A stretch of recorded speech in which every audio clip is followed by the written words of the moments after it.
Today I'm just going to walk you through the installation of your panel heater, but you will also need some additional tools for the installation. That would be a pencil and a screwdriver, preferably if you've got a drill you could use that as well.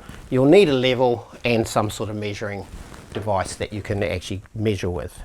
In this situation we're choosing the location where we want the heater, and there's some things we have to consider in that process. It has to be 150 millimeters off the floor, and it needs to be within reach of the power point. This power point, it's important that it's not above or behind the unit, so it should be to the side of the unit. So the first thing we do is say we define where the heater is going to go, and we place our level on the back of the unit, and we're giving ourselves a couple of small marks on the wall so that we can come back to this position after we've taken the heater away. So this is the line of the bracket on the rear. We now measure from the floor 200 millimeters up, and we make a mark on this line. I now need to remove the bracket.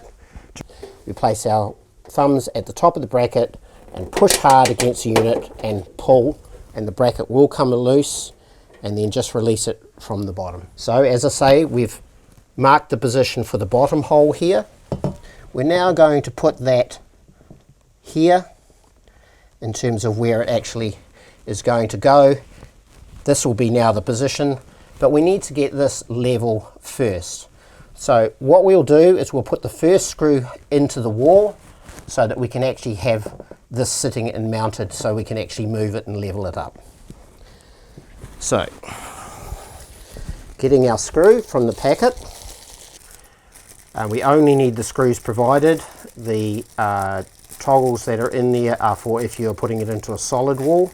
In this case we're just jibs, so we're just going to use the screw most of the way so it's nice and firm.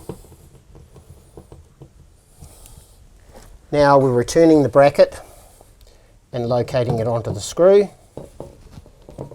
We come back so that we're in line with the previous mark that we made, and we mark for our second screw. And we can just do a little double check to make sure that we're happy with the level and where it's actually positioned, so that the heater is 150. We're happy with that. So we've mounted our bracket. We locate the lugs into the bottom here, and we roll the heater up. Make sure we're just checking where it goes in at the top, and pressing our heater and making sure that it locks into place. Plug into the wall and turn on the power. Don't use a power board, it should always be directly powered into the wall. Now that we have the power on, we're ready to do the setup of the heater.